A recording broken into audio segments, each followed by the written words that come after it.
Hello ladies and gentle peoples, I am Sir Havoc and welcome to another episode of Light Tanks. This time in the MT-25 and on the map Cliff. Okay, so I've got the worst possible matchup in this tank. This game is a level 9 game, a tier 9 game, and I am a tier 6 light tank. That's the worst possible match I can wish for. However, how can I get round this, How can I still have an effective game? Well, stay tuned and you will find out. And remember, this is just one way, I'm not saying this is the be all and end all of light tank play. This is just how I've managed to do it in this game.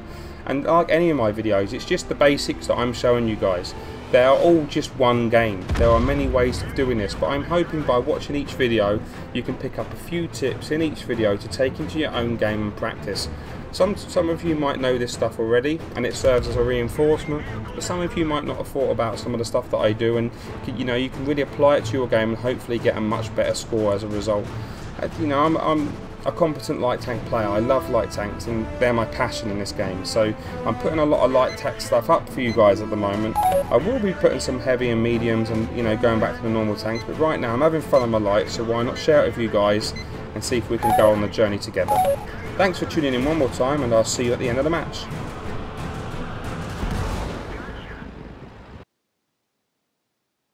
Let's get this show on the road. Thank you for tuning in, guys. Really do appreciate you coming back week after week. And if you're a new viewer here, welcome. Now I'm in a tier 6 light. We're the only two tier 6 lights in the game, me and the enemy MT-25. So we've got to be super careful. For a light tank, this is as bad as it gets. Okay. Every single tank on enemy team can do me serious damage, and I am undergunned and under armoured, but I do have speed and manoeuvrability on my side, and if I can circle something, my gun is my strength. Now what I want to do early game is just try to get a spots in, okay? Spot. Now this is quite lethal up here if you do it wrong. The enemy MT-25, I'll stop it there, spotted me. If I carried on going forwards, there'll be people primed at that location and they will shoot me. Now, if you watch here, I crash into this T-49. Now, I wouldn't have come up here. If he had said at the beginning he intended to go up here, I would have gone somewhere else. Because what I do is I crash into him, I essentially slow him down. So he wants to go up the top, so he gets to that dangerous location that 10 seconds too late, and he takes a lot of damage because of it.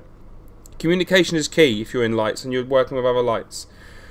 I would have expected him to let us know that he was planning to go up there, okay? But he didn't, and unfortunately I needed to pull back and it slowed him down. Let's carry on with the match. So as you can see, I'm spotted. There's a good chance he's spotted. I move out of his way. I'm going to pull back now. They're going to be looking that way. He does put a shot into the MT-25. Don't kill him, but look how much he loses. It's really not a good trade. The enemy MT-25 is dead. I do go up to get some more spots, but I'm not going to commit there. No way. The enemy team, as you can see now on the minimap, the early scouting has been complete. There are 4 heavy tanks moved towards the line. That is really important intelligence. That now enables our heavies that are on the C line to divert that way. Had they not had that information, some of them would have diverted, come to where the T-34 is in the centre and not have been available for that battle. So that early scouting, either achieved by myself or the T-49, was absolutely vital. Now where that Spar Panzer 1C is at F3, it can shoot me there, so I've got to be a bit careful. I'm not going to hang around in this area here because I've been seen there. Now I'm unspotted, I need to change location. I need to keep the enemy guessing. I'm the tank that they all want to shoot. They can all penetrate me and they can all kill me, so they're all going to be keeping an eye out for my location. They can see me there. There's tanks going to be waiting for me to pop up just so they can one-shot me or do me serious damage. I'm going to instead come across to here and try to get some good damage down. I'm spotted. Unluckily enough, I didn't put no damage into that T-49. I did make my shot, but I can't hang around now. I've been spotted again. Okay, so now I need to change location again. I've got to keep them guessing. Okay, I'm not going to hang around there. I'm playing this game against the most intelligent race on the planet, the human race. And if I hang around in the same place, I'm just going to get either RT'd or blown up. So again, I'm just going to come around and spot this area here. There's a T-33 there who's my friendly. He needs some support. He needs to be spotted for. So I'm going to rather slowly and precariously support him. Now there's a big massive battle on the 9 line, and you can see that the only tanks that haven't been spotted on the enemy team are the artilleries One, I can't see what it is from here, Tier 8, and the VK45OB. The T34 commits, and I want to commit with him now. I'm just waiting for that shot to go off. The moment that T49 shoots, I'm safe for a long time. There's his shot. Now I can completely commit. Now this is my opportunity in this game to be effective. I've stood on the sidelines, I've took my time, I've stood out the way, and I've waited till the enemy's vulnerable. Now when's the safest time to shoot a tank? The safest time to take a shot on the tank is when he's just fired, when he's reloading. He cannot shoot you back. Okay, now that reload on that tank is very long, and it enabled me to get in, put some damage in, and get the killing shot. Now I can harass the back of these heavies, and now I'm turning the Tiger. Okay, and then another, the E75 I do believe turns around for us as well, and that's all it takes. They've got an equal fight there, but now when they turn around to look at us, they are not fighting equally. So me and the T34 have done that distraction piece. I see the AMX there, and I decide he's an autocannon. He can lay down a lot of damage very quickly. The T34 that I was supporting has now got the job of distracting those heavies, and you can see they're pulling back into his fire. Now it's my opportunity to go and harangue this AMX 5120. The Spar Panzer's one shot just hit me. I haven't spotted him yet. I've now spotted the Spar Panzer and I've killed the AMX 50 120. He's out of the game. Top tier heavy tank out of the game. I'm going up for the Spar Panzer, but as I go up there, one of the friendly tanks kill him. So now it's time to go for the RT. I can see now that the VK is AFK in base, and I'm not going to I'm hoping he's not a bot, because if he's a bot, he's going to kill me now. But I'm just going to spot him and get the spotting damage, and I'm going to try and kill this artillery. And normally I wouldn't stay still with this artillery, but I thought I'd saw them fire. They're both unlucky, you know. Luckily for me, I got the reload, but they missed. They're rushing their shot. The fact that he's moving now tells me that he isn't going to take an accurate shot. He's dead. Now I can go forwards, carry on my spotting on this VK, and hopefully get a few little bits of damage before he goes down.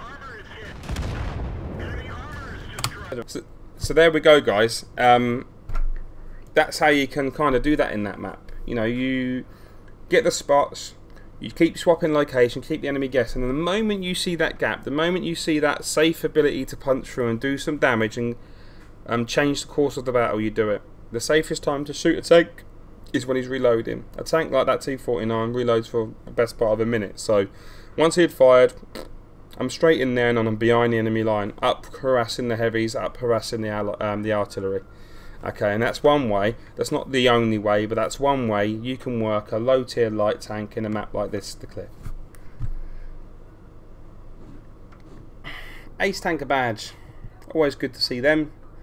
We've got a fighter medal, a fire for effect, and an Orlix. Now, Orlix is awarded for destroying 3 or more enemy tanks or tank destroyers with a light tank. The targets must be at least 2 tiers higher than the player's tank, so that's cool. It's a good game, this. As you can see here, 1, 2, 3, 4, 5, 6, 7, 8. 8 tanks spotted by me. 1, 2, 3, 4, 5 of them were damaged because I spotted them. And that's over half the team, so I'm really glad with that. Managed to bag myself 5 kills. So let's move on to the team score.